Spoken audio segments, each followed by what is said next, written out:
Martes 10 de enero, saludos señoras, señores, bienvenidos como cada mañana a este espacio, a esta revista de prensa, a este paseo que damos cada día por el kiosco, por los titulares de los periódicos que se publican en Córdoba Diario, Córdoba ABC, como saben, El Día y también la prensa digital.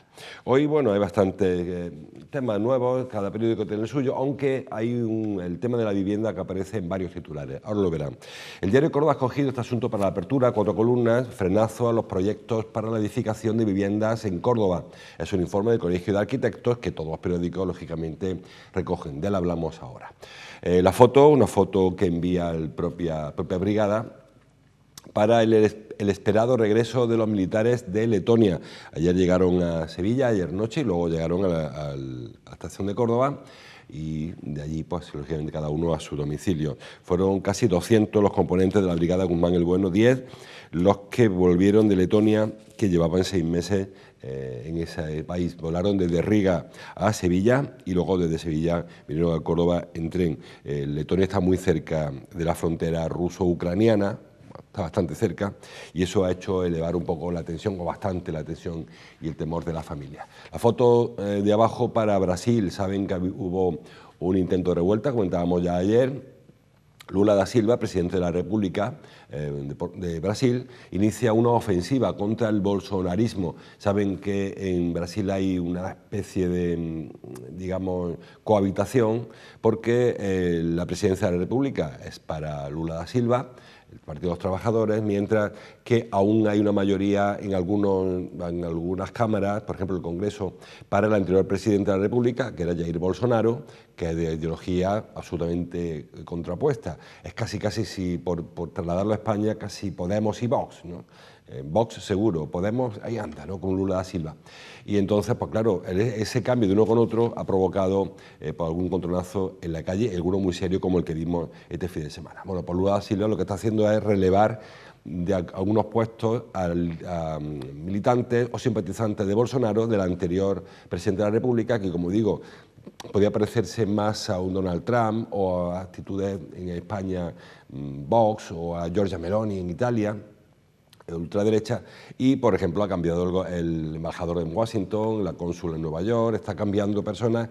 Saben que hay una relación de la de Bolsonaro con Estados Unidos, vive en Miami, dice que se está curando de una enfermedad, una secuela de aquel atentado que sufrió, aunque otros aseguran que está intentando instalarse en Estados Unidos para evitar, pues, problemas con la hacienda brasileña. Bueno, tema muy lejano que lo dejamos ahí.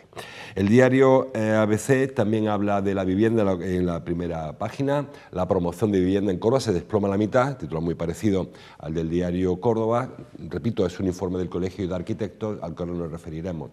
En cuanto a la foto, para el que fuera consejero de Hacienda y también presidente de la Junta, aunque en las cuentas que se le piden en su etapa de consejero, Griñán a un paso de evitar la prisión por el escándalo de los SERE. La médico, en este caso una mujer, la médico forense desaconseja que ingrese en la cárcel mientras no remita el cáncer que padece. El tribunal que le condenó debe adoptar la decisión final. Para esa decisión ha pedido su opinión tanto a la Fiscalía como al Partido Popular. Fiscalía porque es la que ejerce la acusación pública y el Partido Popular porque ejerció la acusación privada. Tendrán que ser ellos los que opinen, no los que decidan, que decidirá la Audiencia Provincial de Sevilla, pero sí pide opinión a quienes ejercieron la acusación. Saben que Griñán sufre un cáncer de próstata. En principio parece que no tiene metástasis, pero sí que requiere un tratamiento hormonal y de radioterapia, creo que es radioquimioterapia, no recuerdo ahora. La cosa es que la médico forense dice que la prisión en absoluto va a favorecer la evolución positiva del tumor, del cáncer, y por lo tanto recomienda desaconseja que ingrese en prisión, al menos hasta que no haya completado la fase más agresiva del tratamiento, que a continuación, bueno, pues habrá que hacer una nueva prueba pericial y determinar si debe o no ingresar en prisión.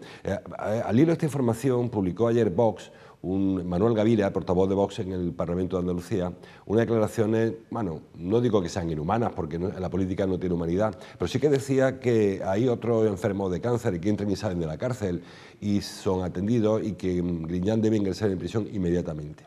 Yo no digo que la política, repito, tenga que tener un perfil humano, pero es verdad que en el caso de Griñán, con diferencia de otros reclusos, otros internos que están cumpliendo condena, Griñán va a acabar en prisión, porque acabará ingresando en prisión antes que después, por un delito en el que el propio tribunal reconoce que no se ha enriquecido, un delito más político que económico. Es decir, que a lo mejor aquí hay una edad, la de Griñán, que no es la de otros reclusos que entran o salen de prisión. Recuerden que hubo también un caso en Valencia de otro expresidente autonómico que también salió de la cárcel por una enfermedad terminal. El hombre afortunadamente se recuperó de esa enfermedad terminal, incurable que tenía, y sin embargo nadie le dijo, oye, vuelve a la cárcel porque te estás curando, sino que se acabó el tratamiento. Quiero decir con esto que a Griñán no se le ha indultado por el momento, igual le indulta a Pedro Sánchez, pero por el momento lo que se hace es retrasar, si se retrasa, su ingreso en prisión. Cuando concluya la parte primera de ese tratamiento, entiendo yo que la audiencia le llevará a la cárcel, a no ser que entre tanto Pedro Sánchez le indulte y que lo que estén haciendo es ganar tiempo, que sería una estrategia que sería quizá un poco más desafortunada. En cualquier caso, repito, no estoy hablando ni de que tenga razón uno ni otro, sino que la médico forense, que es una técnico, una perito, dice que no es aconsejable que ingrese en prisión y Vox entiende que sí, que vaya a la cárcel y si eso le afecta a su enfermedad, bueno, viene a decir que lo hubiese pensado antes. Habla, debajo, el diario ABC también habla de la dura vida tras los barrotes de reos que cumplen condena, que intentan adaptarse a la convivencia carcelaria. No son enfermos, lógicamente, sino los otros compañeros de Griñán en el gobierno de la Junta, Viera, Fernández, Francisco Vallejo, Carlos Martínez Aguayo, Jesús María Rodríguez y Miguel Ángel Serrano, los otros 6 que sí que han ingresado en prisión cuando fueron requeridos por la audiencia. Afortunadamente para ellos no tienen ningún cáncer que les esté alejando por ahora del ingreso a la cárcel. El diario El Día habla del tema Griñán en la apertura, 5 columnas. La forense, la médico forense, aconseja que Griñán no entre en prisión hasta que mejore. Pequeña morcilla, pequeño paréntesis.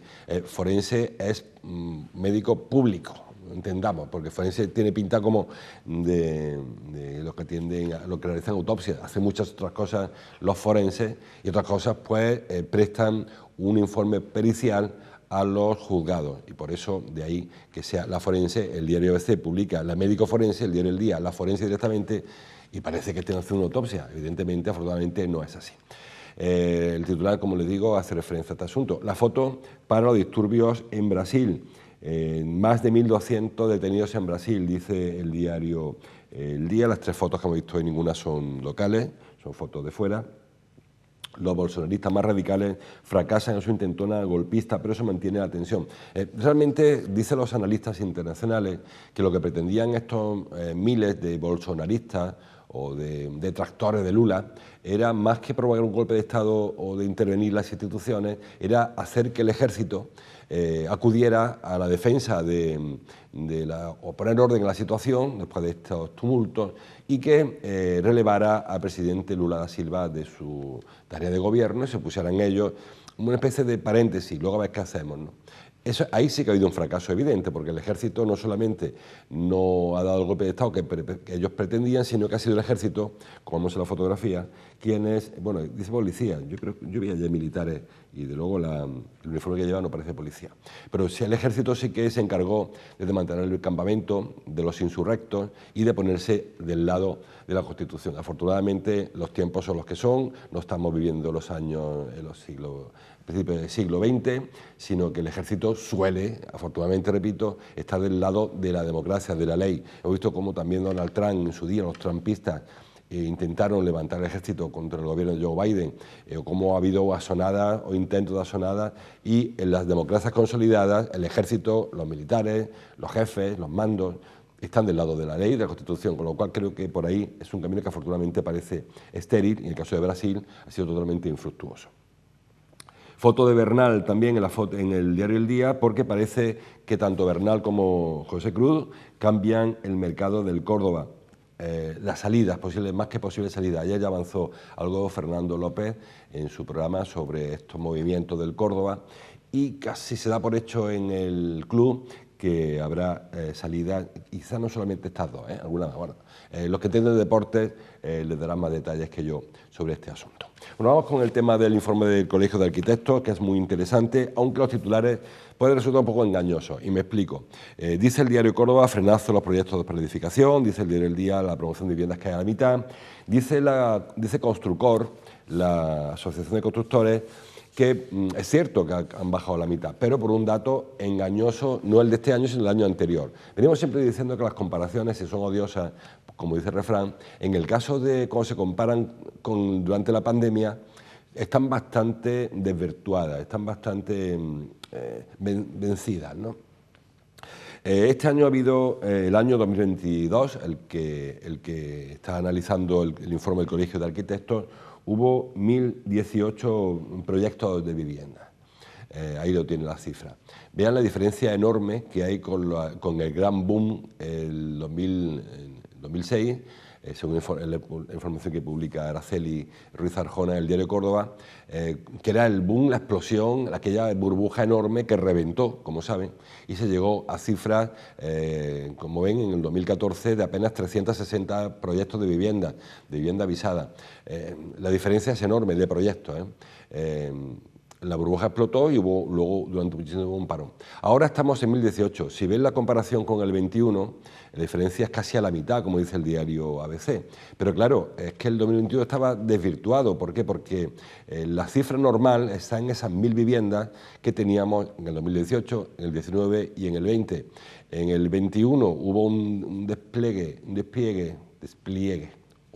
como quiera, importante porque había proyectos paralizados durante la pandemia y todos se firmaron en el 2021 y ahora se vuelve a las cifras normales, a las cifras habituales. Con lo cual, este frenazo en seco que parece que refleja la estadística, afortunadamente, digo yo, porque yo creo que esta burbuja que vivimos a principios del siglo XXI no fue correcta, de hecho derivó, como saben, en aquella tremenda crisis inmobiliaria y bancaria y en la calle y en el empleo. Creo que hay que medir mucho más el tema de la construcción y no creo que haya que estar en 1.000, puede ser que sean 2.000, pero evidentemente no 10.000 como vivimos en los años 2006-2007, cifras enormes. Por lo cual, repito, no parece que este frenazo sea tan brusco si lo comparamos con el 2020, que si lo comparamos con el año pasado, que según un descenso del 40 y tantos %. Y aparte hay otro dato interesante que también ponen sobre la mesa los expertos. El decano del Colegio de Arquitectos, Juan Eusebio Benito, me lo señala. Han visado, a ver si encuentro el dato para no equivocarme, 1.018 visados, de los cuales 700 y pico han sido en la capital. Pero esos 719 que ha habido en la capital, que es prácticamente el 70% toda la provincia ha estado en la capital, 719, repito, 697 viviendas de renta libre y solo 22 de protección oficial, que ahí es donde está el gran agujero, en la protección oficial. La renta libre ha funcionado tanto o más que en el año anterior, que en el 2021, a pesar de ese bajón que veíamos allí. Ahorita tengo el dato, son muchos números y al final perderé algunos. Pero ha habido más viviendas, más visadas en el 2021, en el 22 que en el 21, en el caso de la vivienda de promoción libre, de renta libre.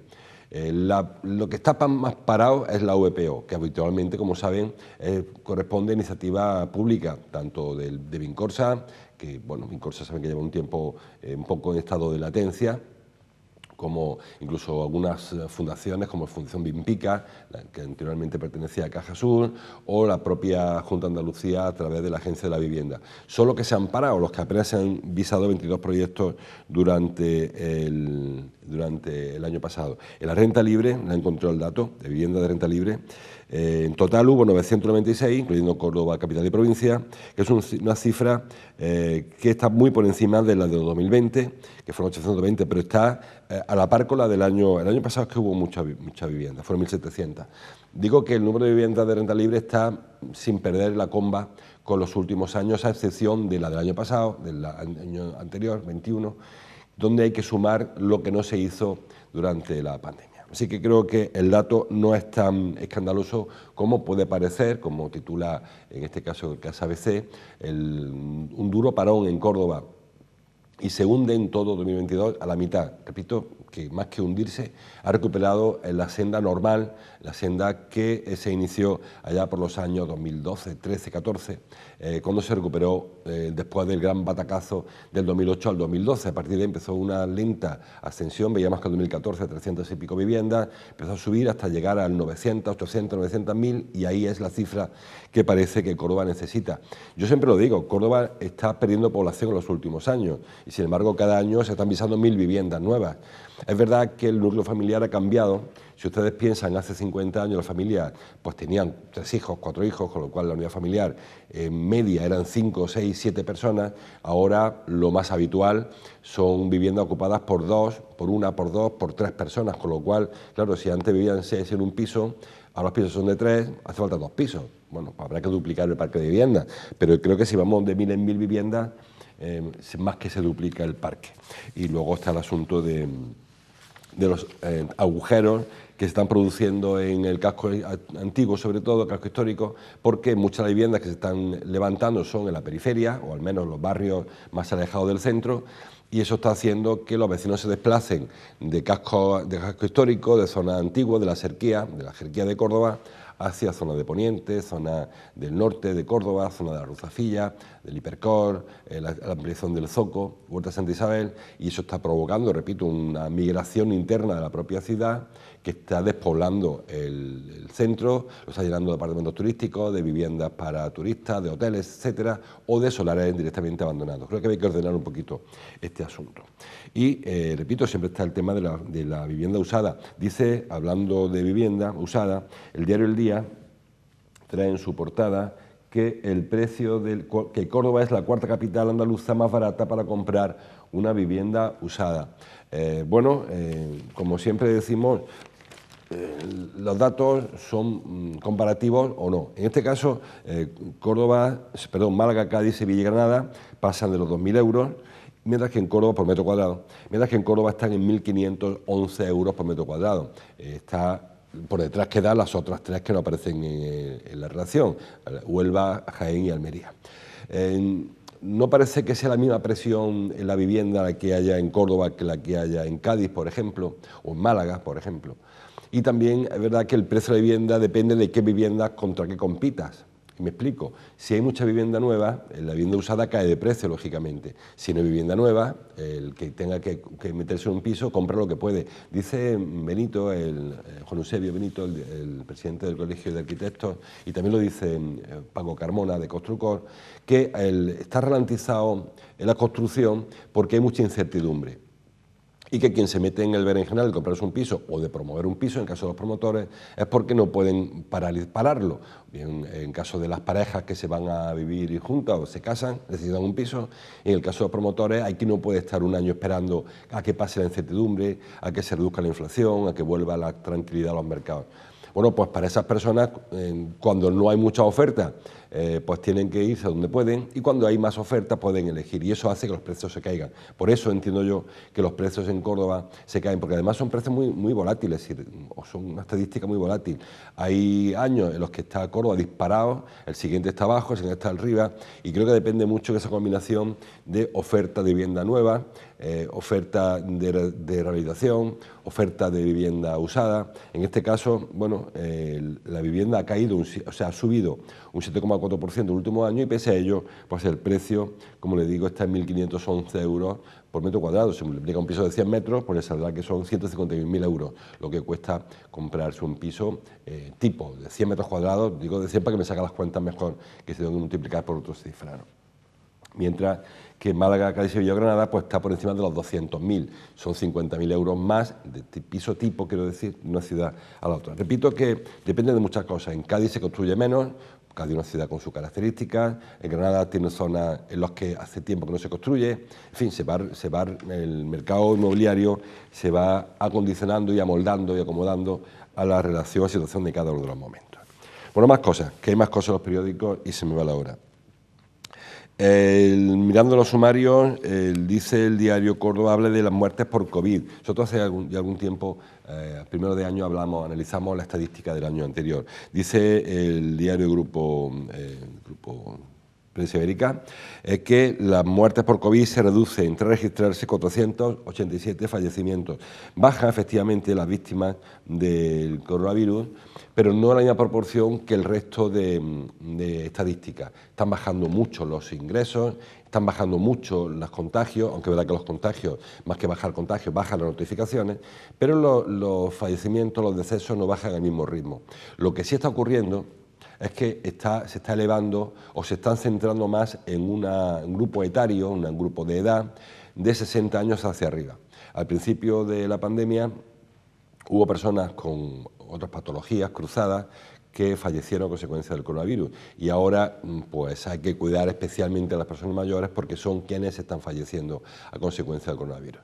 El 95% de los fallecidos del año pasado tenían 60 años o más y no hubo nadie que falleciera con menos de 40 años.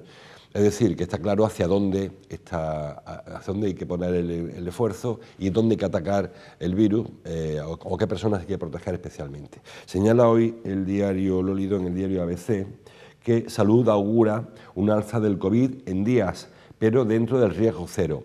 Claro, hablar de riesgo cero y hablar de 480 muertos, que sale más de uno al día en Córdoba, pues no parece que sea compatible, porque para el que se muere evidentemente no hay riesgo cero. Para la población sí.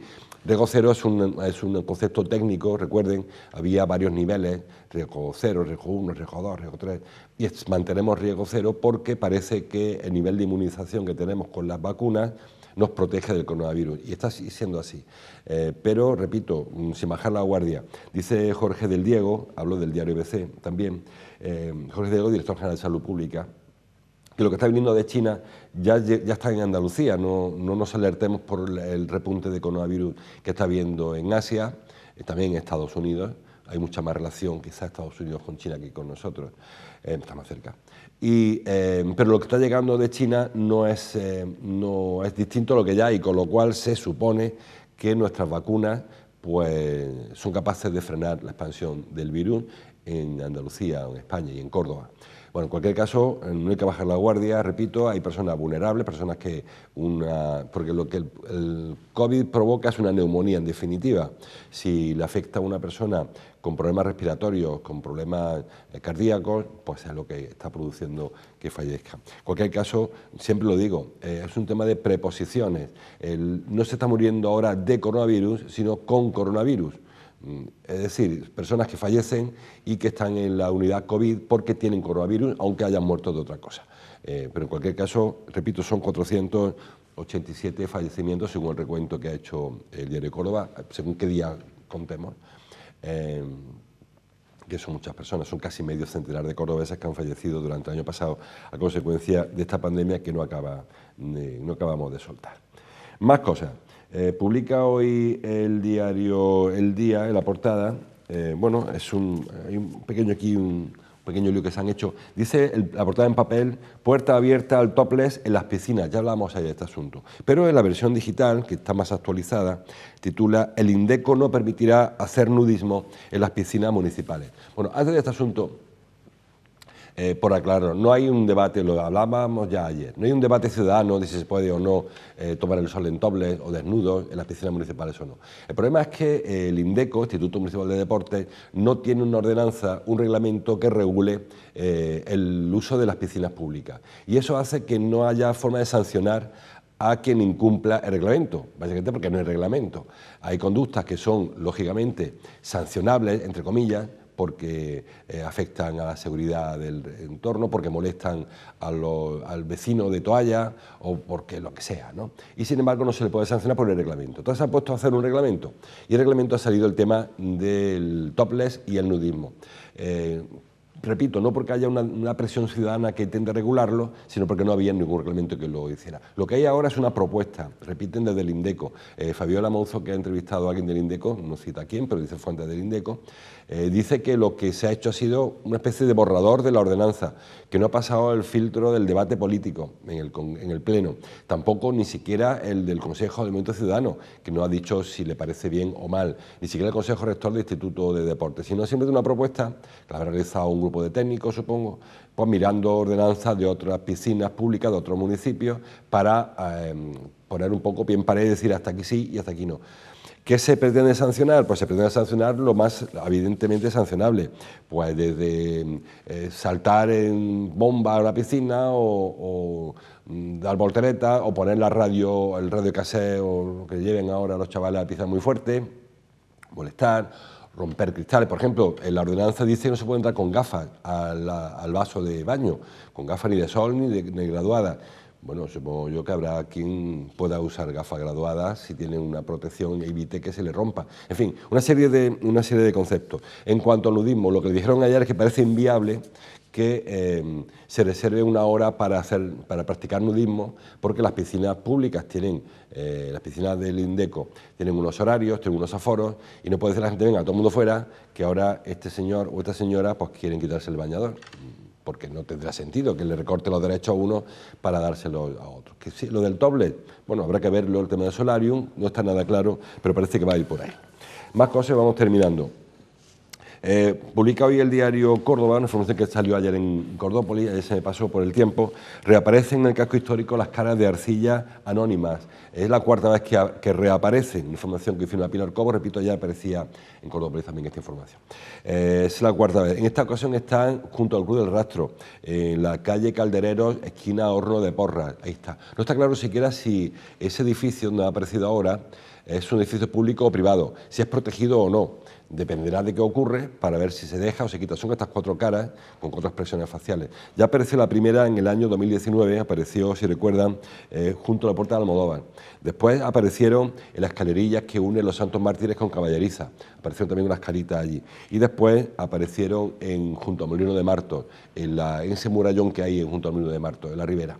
Ahora aparecen en la calle Caldereros. Lo más curioso de todo es que seguimos sin saber quién está esculpiendo o tallando, o como se llame, estas caras, porque son caras de arcilla, de barro, que se han ido retirando cuando están en elementos protegidos, y en otros casos pues se han quedado solas prácticamente. En cualquier caso se desconoce el autor de este asunto. Más cosas y rápidamente. Lo leo en el diario Cordópolis. Aucorsa modifica el recorrido de varias líneas por obras en la avenida de Trasierra. Hoy comienzan las obras en la avenida de Trasierra, después de mucho tiempo de espera, y los autobuses que vayan desde el sur al norte van a ver modificado su recorrido. Básicamente, cuando lleguen al cruce, en lugar de cruzar por el Trasierra, se van a meter hacia Moreras, para rodear y salir por Huerta de la Reina, básicamente. Son las líneas 5, 9 y la T, la que va a Trasierra, los usuarios que miren antes de usar el autobús, porque además cambian también algunas paradas, las que había en la zona afectada. Y poco más. Hay un debate abierto, y me quedan medio minuto, un debate abierto en torno a las peñas, al desfile de la cabalgata de Reyes y las peñas cordobesas. Ha habido, hace unos días, creo que fue el domingo, ABC publicó una columna muy crítica con la cabalgata, con las peñas en concreto. Decía que la cabalgata no le gustaba al columnista, Luis Miranda, y tuvo respuesta por parte de Alfonso Morales en redes sociales. Hoy, Cordópolis, Alejandra Luque, hace una reflexión en torno a eso. Las peñas piden al Ayuntamiento una mejora integral de la cabalgata de Reyes, que incluya cambios en el recorrido. Bueno, no quiero decir lo que dice Alejandra, pero exactamente lo que viene a decir las peñas es que el Ayuntamiento es quien organiza la cabalgata, que ellos solo hacen que a coste cero aportan los colaboradores, los vigilantes de seguridad, la gente que carga de regalos, de juguetes, las carrozas, los figurantes, los los voluntarios, los que no cobran, que el resto de la comitiva es cosa de ayuntamiento. Las bandas de música, se criticaba que las bandas de música no tocaran villancicos, tocaban casi marchas procesionales, ¿no? Bueno, pues todo eso viene a decir las peñas que no son ellos los que lo organizan, sino que ellos colaboran aportando 200 personas o más, que son los que se encargan de que la cabalgata tenga su vistosidad, que luego le gustará más, le gustará menos. Es cierto que la cabalgata de Córdoba históricamente tiene muchas críticas, no vamos ahora a negarlo. Creo que casi es un ejercicio habitual de regresar de la cabalgata, cada uno a su casa, criticando lo que ha visto. Pocos caramelos, pocos regalos, que fue Iveta al Rey, tal cabalgata, tal carroza iba con publicidad y tal iba muy oscura. Bueno, esto es un tema de recursos, lo decimos siempre, para hacer las cosas, en el caso de las cabalgatas, de la cabalgata de Reyes, mejores hay que poner más dinero, simplemente, y hay que decidir si queremos poner más dinero o menos dinero. La cabalgata se hizo pesada y era larga, decía, bueno, más que larga hubo mucho espacio entre carroza y carroza, que se motivó quizás porque la recarga de caramelos pues la hacían estos voluntarios en lugar de hacerse de manera más profesional, entre comillas. Si quieren más profesionales habrá que pagarles, y si tenemos que conformarnos o queremos conformarnos con los vecinos, con los peñistas que con toda su voluntad iban repostando, iban recargando caramelos, pues es lo que hay. Lo de las bandas, lo mismo, si queremos 3 bandas de Semana Santa porque no se quiere pagar más bandas que canten villancicos, pues tocarán lo que saben o lo que tienen en su repertorio. Los pasacalles lo mismo, los figurantes lo mismo. En Córdoba hubo 14 carrozas, en Lucena hubo 30, en Sevilla 35, creo que leí ayer. Cada uno tiene lo que paga. Es decir, que no es que lo hagan mejor o peor, que estará por ver si alguien con el mismo dinero lo haría igual de bien, pero que en principio es un tema de presupuesto, aunque este año la cabalgata se ha incrementado en un 12%. En cuanto al recorrido, era largo, repito, más que largo por tiempo. Lo que se hizo pesado fue porque iba muy, quizás para algunos se hizo pesado, para otros estarían cogiendo caramelos, pero iban muy separadas quizás una carroza de un pasacalle y la banda no oía al de delante, en fin, saben, los que la vieron por la tele o en directo saben de qué estoy hablando. Hay mucha más información en los periódicos que se me queda ahí porque no me da tiempo a repasarla, así que como cada día les invito a que bajen al kiosco, que lo lean por internet, que escuchen la radio y sobre todo que nos vean la tele y que nos vean a nosotros. Mañana seguimos, hasta entonces como siempre, gracias por su atención.